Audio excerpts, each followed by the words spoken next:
One. What's going on, everybody? Another one to add to the list of episodes dropping today. Host Mo, the Max Football Podcast, here to bring you my predicted starting 11 for tonight's matchup against FC Dallas. It's going to be a must-win game. 3 points are a bare necessity for San Diego FC to attempt to make their climb back to the playoffs and honestly back into their winning ways and the way it looks, back into the hearts of supporters. But I promise you the supporter section will be jumping loud and proud. The Frontera will be extra loud as San Diego returns at the snap tonight, 6:30 against FC Dallas. Let's get into my starting 11. I promise you we could get those 3 points if you start these fellas.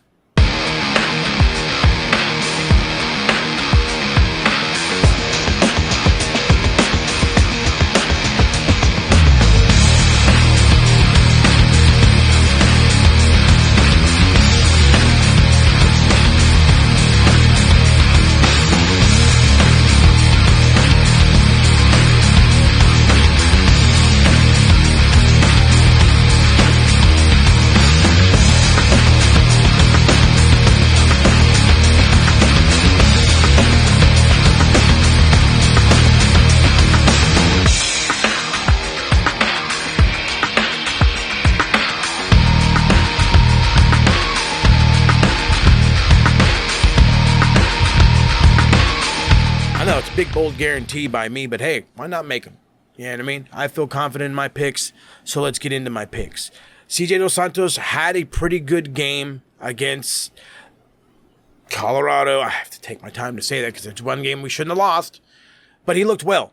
He looked like he could be the guy that I don't want to say missing. I've been not hating Durand Free. Durand Free is just not fully ready to be a full-time starter at the MLS level, and CJ kind of is. Hopefully the rust has worn off. Hopefully the creativity, the flow can get back between him and the back line, and we can get back to ways of old, looking good in defense and attacking. CJ Dos Santos in goal. Before I head to the fullbacks, let's go to the center backs. The pairing that did not do so well on Wednesday will get a recovery game tonight. Manu Dua, Chris McVeigh. Some are already calling for McVeigh to be pulled, for maybe an Ian Murphy, maybe even an Ian Pilcher. I still ask the question of where Andres Reyes is because he wasn't even on the bench on Wednesday. Maybe he makes his return. Maybe it's Reyes and Dua. Maybe it's McVeigh and Reyes.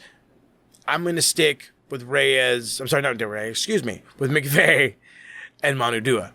I want to see Reyes on the bench. Let me just put it like that. I want to see him on the bench. The closer I think we can get him back on the pitch, I think it'd be better for the defense just because he is a veteran mind in this system, more so than Manu Dua. He is a bit more aggressive than Manu Dua, but veteranness, savviness, knowledge of the game, I think are going to kind of supersede Manu Dua's knowledge. But maybe that pushes him into the 6 or maybe out wide to a fullback position because he looked pretty good playing fullback, or at least playing out wide when we were down to 10 men.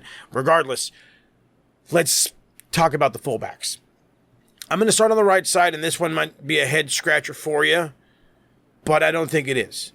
Luca Bombino to start on the right side. Now, why I say Luca Bombino to start on the right side is when he's lined up as a right back, he and Dreyer have had this awesome connection. The ability for Dreyer to be more attacking, play more towards the middle while having somebody actually able to cover the right side and play well on that right side has been benefactor. It's been a massive benefactor for when Andres Dreyer is playing well. I'm mixing up names today. I'm so excited for the game. And having that ability for him to cut inside and kind of add to that striking prowess that Marcus and Varkton can also bring, I think it's going to be massive for us.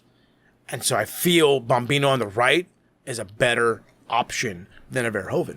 And unless Thorhausen's able to play tonight, I think that's who's going to be there. However, if Thorhausen says, sign me up, coach, I'll play tonight, put him on the right. So let's parentheses, if available, start Thorhausen. That's just my opinion.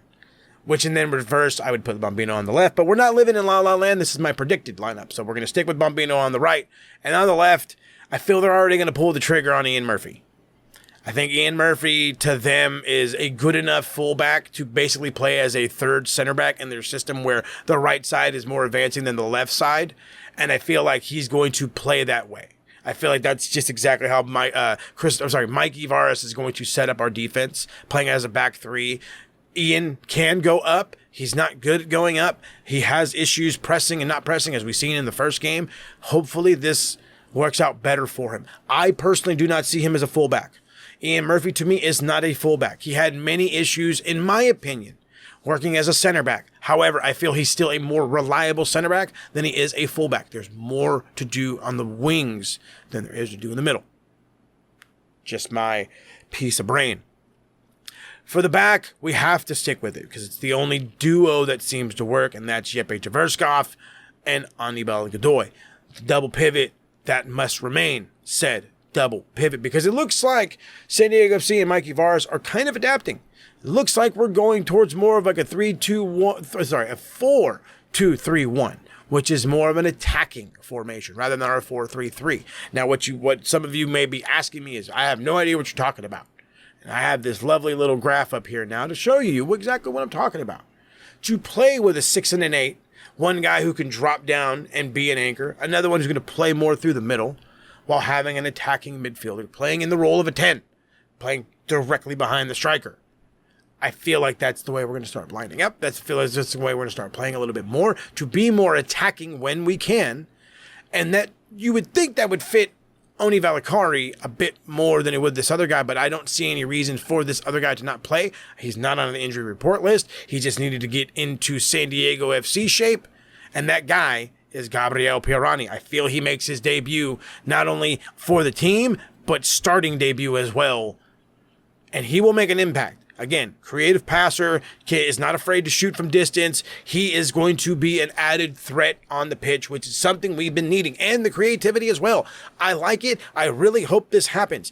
Continuing with Valakari in that 10, playing as an attacking midfielder who is not becoming attacking, who is not using creativity, who is not using anything other than I'm trying to play as more of a shadow striker, is not going to help this team.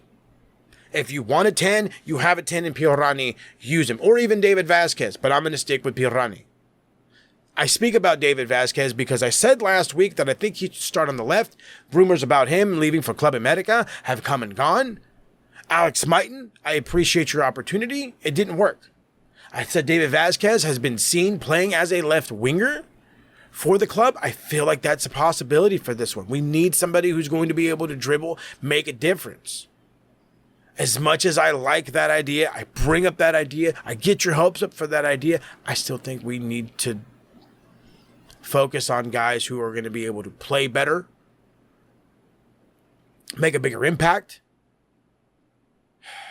And some people are already mad at me, and I'm sorry. Lewis Morgan to start on the left. The middle and the outside stay the exact same. Scratch that. I want to see difference makers. This is the lineup that I said would win. I'm not going to stick with the norm. You have Pirani through the middle. At the left winger spot, I said Lewis Morgan. I want to see what Brian Zamble can do. He is an attacking player who can win one-on-one dribbles almost as well, if not better, than Mighton can. He seemed to be creative and brave enough to cut inside and make shots. Give me Zamble on the left. And with doing that, I think it's time that we stop imagining that Marcus Edvardsson is going to be this awesome striker that we're dedicated to, and he will be their striker of the future. There's no reason to have a backup or even a replacement for him. Lies. Lewis Morgan to start through the middle, be that attacking presence, have more pace on the ball, more press on the ball, and more bravery on the ball. El Pelotero will never lose his spot, unless Mo Salah comes in. But then even then, I'm sure we could adjust it somehow, some way, so he wouldn't lose a starting spot. So Anders Dreyer on the right. Very quickly go through my lineup for you again. I almost called him Junior Dos Santos. Almost talking about MMA for a second. CJ Dos Santos starts in goal. At left back will be Ian Murphy. The center back pairing of Manu Dua and Chris McVeigh. At the right back, I have Luca Bombino. For your 6 and your 8, your 2 pivot midfielders, I've got Jeppe Tverskov, Anibal Godoy. Making his debut and starting debut as well will be Gabriel Pirani playing in the 10 as an attacking midfielder. On the left, I would love to see it. Brian Zamble playing on the left, being a creator and an attacker. On the right, Andres Dreyer, El Pelotero himself. And through the middle, it's going to be Lewis Morgan. Why? He's more attacking than Marcus Varkston, more threatening than Marcus Varkston, and a little more fearless than Marcus Varkston.